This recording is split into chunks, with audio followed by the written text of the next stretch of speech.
Hey wait wait wait, কার কার আমার মতো শীতকালীন সবজি খেতে অনেক ভালো লাগে? আমার তো বেশ লাগে। আজকে আমাদের ফ্রিজে একটা ফুলকপি ছিল, তো ফুলকপি দিয়ে আলু দিয়ে মাছ দিয়ে রান্না করা হবে।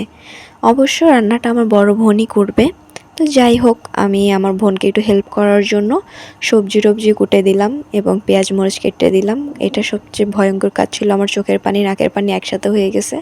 তো যাই হোক, আমার সেরা রাঁধুনি বোন, মিথ্যা ওয়ার্ড পাওয়া বোন চলে আসছে। সে এখন তরকারি মাছ যা লাগে সব কিছু রান্না বান্নাতে বসাই দিবে। এই যে পেঁয়াজ হলুদ মরিচ যা লাগছে সব দিয়ে দিয়েছে।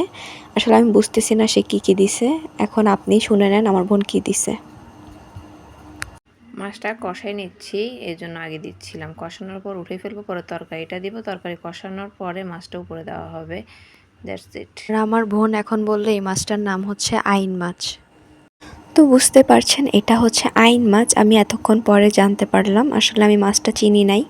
তো যাই হোক, মাছটা আমার আপু তরকারি থেকে উঠাই নিছে কষানোর পর। এখন সবজিটা দিয়ে দিল।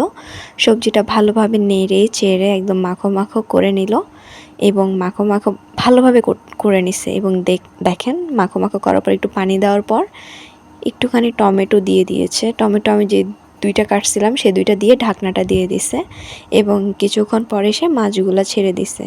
মাছগুলো দিয়ে বেশি নাড়াচাড়া করে নাই, কারণ কষানো মাছ তো ভেঙে যেতে পারে। তো একটু পানি দিয়ে দিল। এখন পানি দিয়ে একটু হালকা একটু নেড়ে চেড়ে দিল যেন মশলাগুলো ভালোভাবে ঢুকে।